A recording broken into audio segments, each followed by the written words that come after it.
હલચલ ભારત ન્યૂઝ 24 માં આપનું સ્વાગત છે। હું કવિતા પંચાલ। સુરતના મહુવા ગામે શ્વાનોનો આતંક આવ્યો સામે। મળતી માહિતી અનુસાર મહુવા ગામે બસ સ્ટેશન પાસે સરકારી દવાખાના પાસે કે જાહેર માર્ગ ઉપર સરેઆમ શ્વાનનું ટોળું લોકોને અને મિલકતોને ગાડીઓને નુકસાન કરતું જોવા મળે છે। હાલ ગતરોજ મૂકેલ એક 2 વ્હીલર બાઇકની સીટને ફાડીને નુકસાન કર્યું હતું।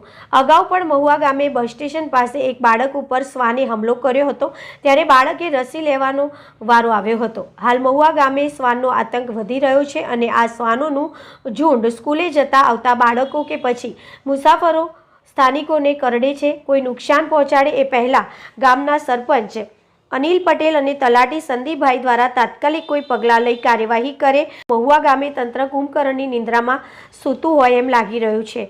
જો કોઈ વિદ્યાર્થીને કે વ્યક્તિને શ્વાનના ઝુંડ દ્વારા હુમલો કરે અને મોટી ઈજા પહોંચાડે તો જવાબદારી કોની? માટે તંત્ર પોતાની આંખ ખોલી સત્વરે કોઈ ઠોસ પગલાં લઈ કાર્યવાહી કરે એ જરૂરી જણાઈ રહ્યું છે।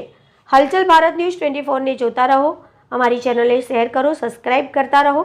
नमस्कार, धन्यवाद। रिपोर्टर राशिद खान पठान, महुआ, सूरत।